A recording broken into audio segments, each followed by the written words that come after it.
Shoutout mga guys for this video. Ito ang menu natin ngayon.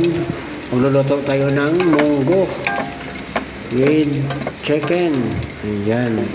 Siyempre ginisa na natin ang ating bawang. Ayan. Saka sibuyas. Ayan. Siyempre halo-haloin natin mga guys. Tapos sunod natin ang ating kamatis. Ayan. Ang ating kamatis na sariwa. Ayan, ang bango niya mga guys. Ayan. Wow, mabango siya. Pagkatapos natin igisa, lugay na rin natin ang ating manok. Ayan, ang ating pangsahog na manok. Ayan, kalahating kilo lang to mga guys, ang ating manok. Yan, siyempre, takpan na natin. At ito na, pagkatapos ng 3 minutes, ilagay na rin natin ang ating munggo.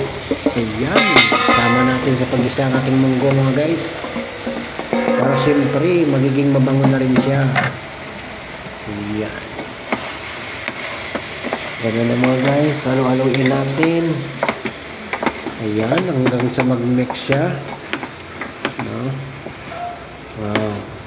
Medyo patuyo nga lang itong pag-isa ko mga guys para maganda ang kanyang pag-isa, no? Mabango.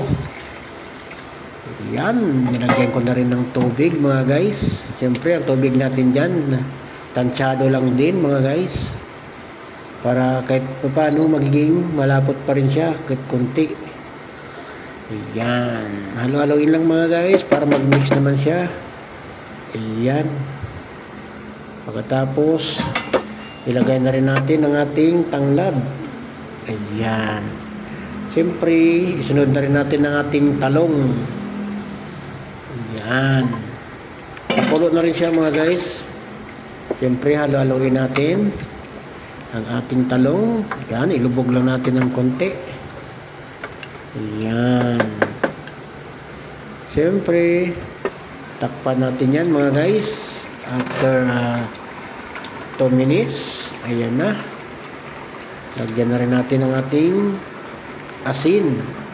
Siyempre, hindi mawawala na nor chicken. Ayan, at konting bitchin mga guys. Haluin. Ayan. Parang luto na siya mga guys. No? Nakok na rin ang ating talong. Pwede na rin natin ilagay ang ating dahon ng ampalaya.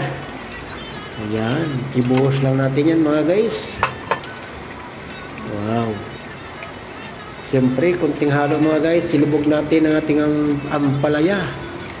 Ayan, green na green ang ating dahon ng ampalaya. Wow.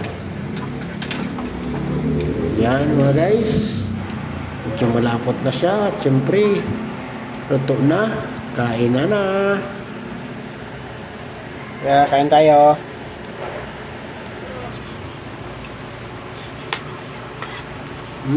Yummy.